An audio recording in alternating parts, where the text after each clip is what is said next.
Welcome to I Could Talk to You All Day. I'm Lauren Lefkowitz, recovering workaholic, perfectionist, and people pleaser. And I'm John Spears, emerging from playing small, getting caught up in the inertia of life, and always being on. I Could Talk to You All Day is a show for executives and emerging leaders. This is not just another leadership podcast. We're here to talk about what it means to be a leader while also being human. So join us for raw, vulnerable, and probably pretty funny conversations about shifting from surviving at work and home to thriving in the life you've always wanted. Let's get the conversation started.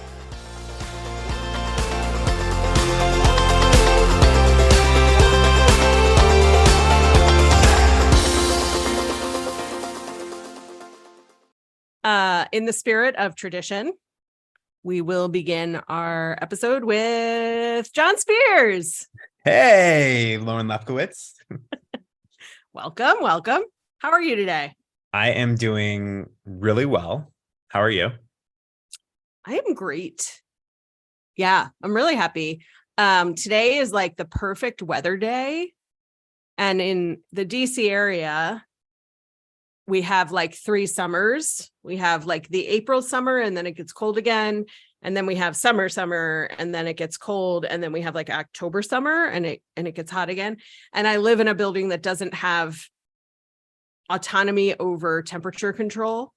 And so today it's like 60 degrees and gorgeous. My windows are open. The fans are blowing. Tomorrow it's going to be in the 80s. So I'm glad we're recording today and not tomorrow, because tomorrow I would be very complainy. Yeah. We've done that before. Yeah. Who, us? Be human? No, never. We do not complain. No, we're always perfect and super coachy and like, we're so happy. We're both really successful all the time. No struggles. It's just a wonderful life. We embrace toxic positivity all the time. All the time. Costs. Yes. No, we don't do that. No, that is not how we work. In the spirit of positivity, though, I was really just thinking in the last few seconds when I was like, hey, I'm doing really well. Something that I've learned over the past several months is things can be going a little sideways and a little haywire, and there can be a lot going on, and I can still be doing really well. I think, that's currently the state that I'm in. There's a lot going on. There's a lot of transition that's happening. And although that feels like a lot to me, I think the tools that, we've been talking about in this podcast, but also that I've been working on in my personal life have really served me well in being able to sit with the allotness and the unknownness and still have this like deep inner sense of okayness and that like whatever happens, I'm going to be able to navigate it in the way that I choose. And I think that has really shifted my ability to be with uncomfortable things and frankly, the experience that we have as humans of change and uncertainty and things not going our way and things being challenging and unexpected surprises happening that kind of throw us off of our game a little bit. The really cool thing about choice is that we get to choose how we want to show up. We get to choose how we want to be in those circumstances. And it's not like you snap your fingers and it happens. It takes a lot of work and consistency and kind of keep on getting back on the mat and getting back in the ring. But I'm kind of just seeing that transition happen in my life in a new way. And it's really exciting to see it. It speaks so much to being, which is an episode we did a while back about the difference between being and doing, because you can be doing all of the things that make you happy. But if your internal self, if your being is not joyful, is not embracing what's happening around you, it kind of doesn't matter what you're doing. Yeah. So when you are willing and able to explore your being, who you are underneath all of the stuff that happens around you, and really willing to embrace that there is choice all around you. You do get to choose how you be, which we always roll our eyes at a little bit because grammatically that is horrifying. But you do get to choose and be in choice about how you be. And actually, that's a really nice lead into our topic today, which is alignment. And so today we're going to talk about what alignment means, because we talked about before the recording started that alignment's kind of a newer concept in the corporate world, in the adult world, that as humans, as Gen Xers and millennials, which is most of our audience, we were trained to do at all expense, right? Whatever we needed to do, and not consider what even alignment feels like. What does that even mean? And so as we're introducing the topic, John, can you give your view on what we mean when we say in alignment, out of alignment? Yeah, I mean, I think there's lots of ways to think about alignment, but when I think about alignment, I like to think about it as a car, using a metaphor of a car, right? That's when we really in our day-to-day lives feel and see and experience alignment and out of alignment, right? So if for those folks that are listening who have cars, you know that when the car is in alignment, there's a state of flow, there's some ease, there isn't tugging or pulling to one way or the next. When the car is in alignment, if you go above a certain speed, the steering wheel doesn't shake. There's just like a smoothness and this sense of ease, regardless of what's happening outside the car, the other crazy drivers, potholes, the car itself, it's just sort of in alignment. It stacks, I also kind of have the image of like things stacking up on each other, like a Jenga kind of tower. When everything's there and tight, like that's alignment. If you begin to shift some of the pieces and you have a piece hanging out over here on one end and a piece hanging out on the other end, things get really shaky and not solid and secure. And, the opposite of alignment is out of alignment or misalignment. And that's when things get shaky in our lives. Like you kind of feel it. It doesn't feel smooth or in harmony or connected. And so, when I talk to clients about alignment, or even when I think about it for myself, I'm really thinking about, are my thoughts, my deeds, my actions, my values, are they stacked? Are they connected? Are they setting up a secure foundation for the way that I be in the world, for the choices that I make in the world? And so that's how I would kind of think or talk about alignment. How about you? I also think of a car when I think about alignment, and I have driven a car, I don't know if you have, where the alignment suddenly went out of whack. You hit a pothole or something, and you're like hanging on to the wheel, trying to push it in the other direction so that you can go straight. And it's almost like a drunk feeling, right? Totally. You're turning the wheel in a way that doesn't make sense. Yeah. So that you can keep going on a straight path. When I think of alignment in our work lives, my first thought always goes to other people. You go into a meeting, there's an agenda, you come out of that meeting feeling like everybody knows their role. Everybody agrees on what the end goal is and how to get there.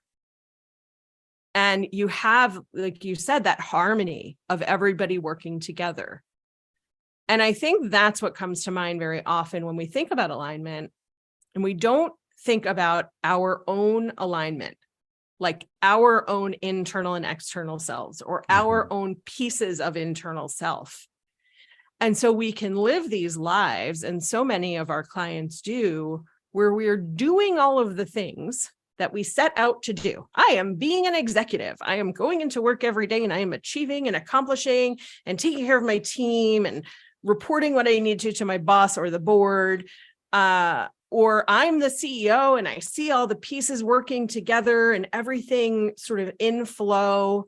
And yet, when I sit down at the end of the day, I'm disappointed. When I sit down at the end of the day, I'm so much more tired than I should be. I feel so overworked. I feel no joy about the work that I'm doing. I feel like I'm missing out on my personal life, or I'm so busy with work that I'm missing out on pieces of my work life. I don't get to go to the meetings that I want to go to because I'm so busy with other meetings, or I don't get to work on the projects I want to work on because I'm so busy taking care of all of the side projects. And I also see it in like full careers where people will come to me and say, like, I'm an attorney and I'm in I'm in a corporate office, so I'm the legal department, and all I want to do is teach people how to knit. Right. And that's not a real example, but I have people who come to me who want entire different careers. They want entire different lives. They work 60 hours a week. They want to work 30. They work for somebody. They want to be the CEO. And we forget that if we're out of alignment, we can reassess and we can decide how we want to align. So when you think about alignment in your own life, and when you think about what's happening in your personal life, in your work life, in your family life, in your relationship to yourself, in all the activities that you do, what does it look like for you? And what does it feel like? And what is your day and your week like when you are in alignment? Yeah, I mean, I think when I'm in alignment, there is a lot of energy. There's this vibrancy. There's like this alive feeling. I'm almost in a flow state where just things are, when I say happening with ease, I don't mean that there aren't any challenges or kind of bumps in the road, but there's just this sense of flow. And I think you kind of, if you've ever been there, you know exactly what I'm talking about. You kind of get lost in your work, or there's energy, there's ideas flowing. It doesn't feel like there are those mental blocks that happen. And that often happens, those blocks for me happen because I'm trying to force something, right? In the same way when you're driving a car and you're out of alignment, there's a lot, you're manipulating the steering wheel to go a different way, and you're using all this energy and you're kind of forcing. There isn't this sense of forcing when I'm in alignment. There's also a lot of faith when I'm in alignment, and I'm really kind of clear on what I want, and I'm actually living in that way, and my values are I'm connected with my values, and I'm making hard decisions that are in alignment with those values. Things might be challenging. There might be some consequences to that, but there's just this like inner knowing and security that I'm living in integrity, that I'm living the way that I want to live, regardless of the consequences that might exist.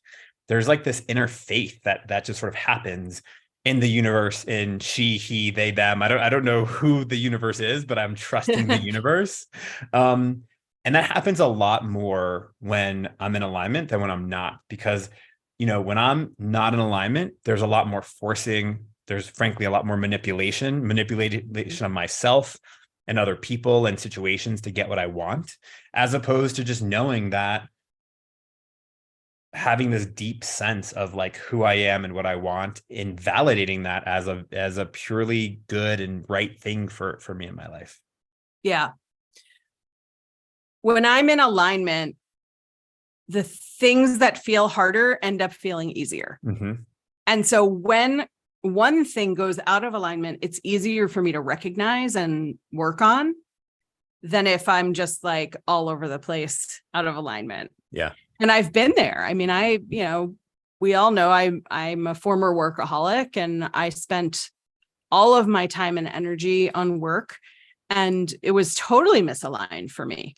And it took a lot of work and a lot of time and a lot of partnering with coaches and friends and therapists and support systems to figure out what was out of alignment. So one of the things that I hear about alignment, and you said it a little bit, is integrity. Mm-hmm. And that can come across as like a really coachy word, integrity, because we think of integrity as like scruples, right? Like ethics. Mm-hmm. But integrity is really the sort of, for me, is the strength and the bond of doing and saying what you want and what you need, and then following through and sticking with it, and changing when it's reasonable to change, but not changing because it's too hard or too scary or you're too busy, right? Then you become sort of out of the integrity of the intentions that you've set. And for me, I was until recently, until the last several years, I was never in integrity with myself because my people pleasing led me to put everybody and everything else first and led me to compromise. And compromise is like one of my least favorite words. And it's not that I don't ever think you should give or ask for to get to meet somewhere in the middle, but compromise is so often everybody giving up just enough so nobody's happy. Yeah. There's a book called Never Split the Difference by Chris Voss. He's a former hostage negotiator. I can't remember if he was CIA or FBI. The book is fascinating. It's about negotiation skills, but he talks about never split the difference, that like you go into some sort of negotiation or deal and you come to sort of close, and then somebody says, well, let's split the difference and meet in the middle. And then instead of everybody being happy, nobody's happy. Right. And so for me, alignment gets lost when I go into people-pleasing mode. Mm-hmm. And when I am thinking so much of what I need to do to serve the other person or the company or the client or whatever it is, that I get lost in the mix. And once I'm out of alignment in one big area of my life, all of it falls apart. Totally. So for me, I have to be really careful to look inward and ask myself the questions. What's going well? What am I enjoying? What do I feel like I'm missing? Where do I feel like there are holes? What happened in my day that made me feel bad about myself? Right? And why? And why did that happen? And how can I be in alignment? And we joked about toxic positivity at the beginning of this episode. And I don't want to be in toxic positivity and pretend that everything is okay so I can feel like I'm in alignment. But I do want to be the kind of person who addresses things that are out of alignment so that overall I can feel pretty good. Yeah. Yeah, I think, I remember several years ago, probably like a decade ago, I was in this training, like who you are at work and like who you are outside of work and like what the difference between those two things is. And it was sort of meant to say, hey, if you're doing stuff in your day job that isn't kind of what you really want to be doing, you're going to be more drained. And so it kind of helped people really think about what their strengths are and their skills are and what they wanted to be doing on a day-to-day basis against what they're actually doing. And I really see in my own experience that when there's this big gap between who I am authentically and how I'm presenting or how I'm communicating what I want and need, or kind of how I'm spending my time, to the earlier points that we made, there are just lots of consequences to that, right? There are consequences of being drained and being fatigued and not feeling energized, and not having meaning, and not feeling like you can be authentic. And the counter to that is there are also consequences when you do become aligned, right? You're going to create boundaries. You're going to be really clear about what you want and need and how you show up and what you're looking for. And so I think the reality is, you're going to pay now or you're going to pay later, but you're going to pay. I had a boss that said that all the time. And it kind of comes to mind is that, we can make the hard choice of getting in alignment and being in alignment now, and maybe disappointing people, maybe stopping doing those things that don't serve us anymore, or ending those relationships, or leaving a job that doesn't serve us anymore. We can do that now and really come into alignment and come to aliveness and meaning and harmony. Or we can make the easy choice of not making those choices and experiencing the tension and the fatigue and sort of the like white knuckling the steering wheel through life. And that's just going to go on and on and on until we make a choice to be in alignment. And I found, I try to not have binary thinking as a coach, right? There's the world is not binary. There's a lot of dualism in the world. But when it comes to choice, there are choices to be made, and there are consequences to those choices. And I always want to encourage my clients to make the hard choices now so that they can have the experience that they want to have. They can create that experience now and in the future. I think that is particularly hard for people pleasers. Oh. And Yeah. I'm over here raising my hand as a people Same. pleaser, right? I'm a recovering people pleaser. I think I will be in recovery for the rest of my life. I recognize it faster. I react to it and respond to it faster. But my automatic reaction, my survival mechanism reaction is always to look outside of myself first and how I serve, and then like have regret for all the things I say yes to. So I've learned to pause before I commit to something. I've learned to pause and trust my gut, both in its desire to serve and its like icky feeling of like something's not quite aligned here. And let me think about that before I move forward. And I had a great networking call this morning with a woman I was introduced to by a mutual connection. And she has a podcast. We were talking about her podcast, and I asked her if I would be a good fit as a guest on her podcast. She has guests, we don't. And she said, well, what would you like to talk about?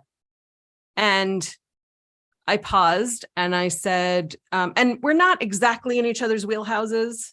And my helper instinct jumped in and like, hey, do you need guests? Right. And I said, well, where we ended up, because I paused, I said, you know what? Let me listen to a couple of episodes of your podcast, and I'll come back to you if I see alignment for an episode for us to do together. And here are the things I talk about: burnout and boundaries and executive presence and what kind of BS that is. And, owning your power and coming into your own and leadership. And, I gave her a bunch of topics that I talk about. And I said, let's take a pause and let's see if we're aligned. We really liked each other. But because we took that pause, I know that if I go on her podcast as a guest, it will be because we're in alignment. Yeah. I won't be force fitting myself into something that might not be what serves us both and her audience. So it's something to really pay attention to. And we talk about that a lot. Pay attention, right? Keep an eye out. Part of us having gotten to know ourselves so well and understanding who we are as our higher selves in our essence, who we are when our survival mechanisms kick in and take over for us. Part of the benefit of that for me, for my clients, has been I can tell who's talking, right? We all have the different internal voices. I can tell who's talking. I could hear that my half happy hamster, which is one of the names I've coined for my survival, one of my people pleasing survival mechanisms, really wanted to help this woman with her podcast. And then I was like, well, wait a minute, will that make me happy? I don't even know what her podcast is about. And so my higher self was able to come in and question it and help me make the decision about being in alignment. For somebody who's sort of newer to this and is hearing about alignment in this way for the first time, how would you tell them to get started on recognizing alignment, recognizing being out of alignment, and then deciding like, now what? Yeah, I think it's a really great question. And this is something that I work on a lot with myself, but also my clients. I think the first thing to think about is, what do you want? What kind of life do you want? What kind of person are you? Do you want to be in the world? What are your values? I think getting really clear on those things really helps you to paint a picture of what you're looking for, the kind of experience you want in the world, who you want to be in the world, your values and that sort of thing. If there's not a lot of clarity there, it's hard to get alignment. It's hard to know where to go if you don't know the destination, right? Sort of aimlessly meandering is sort of like in the desert is sort of the way that I experience that. And so I always talk about getting clear on what you want, getting clear on your values, getting clear on how you want to live your life and what brings you joy and energy. Getting clear on all those things plus more, really, really important. The second is it takes a lot of observing yourself, introspection, awareness of how you're being, how you're reacting, how you're responding to determine whether you're in alignment or not. And so awareness or introspection is the other thing, kind of creating lots of space in your life to do things like journaling or to meditate or just to think about, contemplate the day and sort of the experiences you had during the day and where it felt like really good and energizing and where it didn't feel good and energizing, maybe draining, and exploring that and interrogating that a little bit. I think, that's the second thing I would say. And the third is, and you sort of mentioned this before, I think as humans, we need to slow the F down. We are going a mile a minute. Our minds are racing. We're going from one meeting to the next. Frankly, I've been on calls since 6 a.m. my time, and I'll have another set of calls back to back. And that's not really great. And it doesn't give us the ability to slow down and to really be aware and mindful and intentional. It's like that inertia of life kind of conversation we had, or that we always have, where you just sort of go from one thing to the next and react and respond without a lot of intentionality. And so I think we need to slow down. And to your point, take a minute, think about, contemplate whether that you're in alignment or not, and not feeling this need to be so reactive or so responsive all the time. I think the fact that we have our iPhones or our Androids with us all the time, and someone texts us, there's this need to like constantly be moving or responding. And so I think slowing down is really helpful. And I want to clarify quickly that I don't mean going slow or slowing down means being less productive or being less effective or not being fast in the way that we operate either in our lives or in organizations. But there is an element of just slowing down. And even as I'm talking about that, my breathing is slowing down a little bit. I'm talking a little slower. I have clarity of mind in a way that maybe I didn't have before. And so I think if you can, one, get clear, think about how to get clear on what you want in those experiences, create some space for observation and awareness and interrogation of our lives.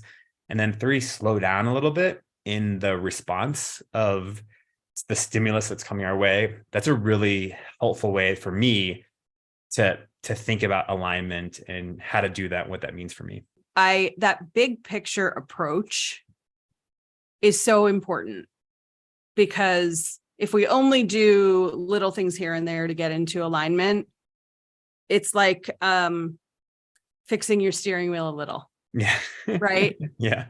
And also, we all need a place to start. Yeah. Right. So the framework you're talking about, which I love, is what I do with my clients. For those clients who are then like going home right after our conversation, and having to live their lives and find alignment in between our calls, I like the one thing approach. Mm-hmm. And so I think alignment is about little fixes and big picture, right? I think it's so important to step back and think about, what do I want? What feels out of alignment for me? What is not working for me? What is this life that I've built? Where are the parts where I'm in alignment? And where are the parts where it just feels messy and it feels like I'm not doing what I say I want to do, or I don't even know what I want to do because I'm so like bogged down by all of the things, just trying to keep the car running straight. But when that gets overwhelming, and if you don't have the support yet, first of all, get the support. We say it all the time, whether it's through a coach or a mentor or a friend who is constructive and not a commiserator, get the support. But as you're working on your own too, what are the little things that feel out of alignment? Yeah. Right. One of my little things was that I always said yes to everything. Whatever anybody asked me. Yeah, absolutely. And one of the things that my coach challenged me on was find 2 things to say no to this week. Yeah. Little things. Right. And I only found 1 that week, but it worked out.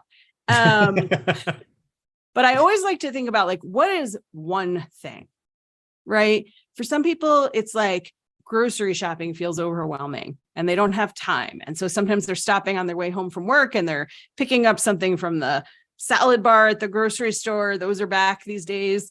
Or they're picking up fast food and like stopping to pick up milk. So they'll have milk for cereal in the morning.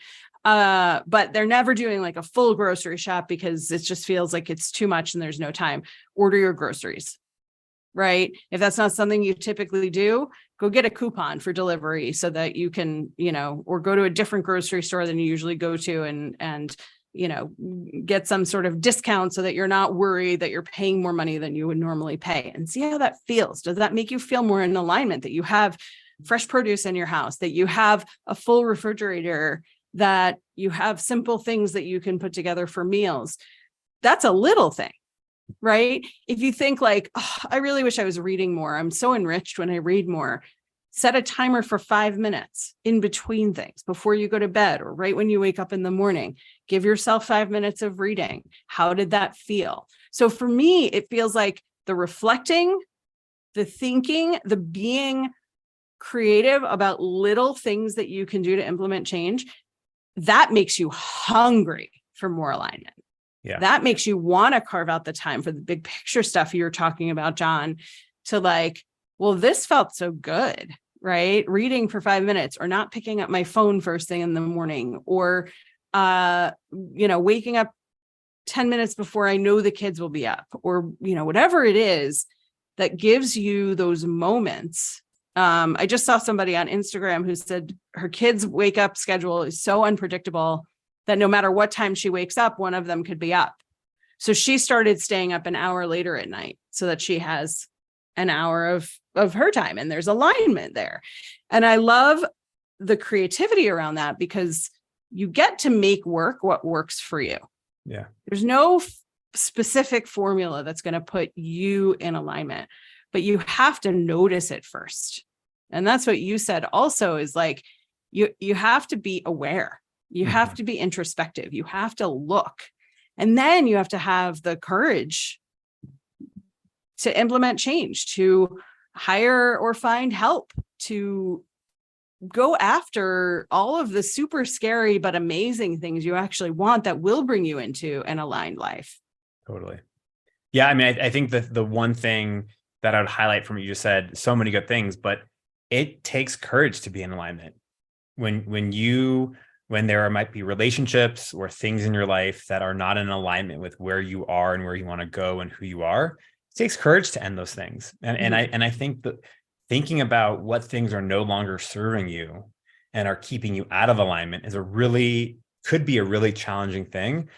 But man, when it happens and you have the experience of feeling liberated or feeling in flow or energy or harmony, that experience is just really meaningful, even though it took a lot of courage to get there. Yeah, absolutely. And then once you are in harmony, it makes it so that when something is out of alignment, it's one thing. Yeah, totally. It's not the whole being, right? It's not your whole life that's out of alignment. It's one thing. It's so much easier to notice. Mm-hmm. John, I could talk to you all day about this. All day long. All day. But we've got to wrap up. Thank you so much, everyone, for being with us yet again. We love hearing from you. We love being in community with you, and we'll see you next time.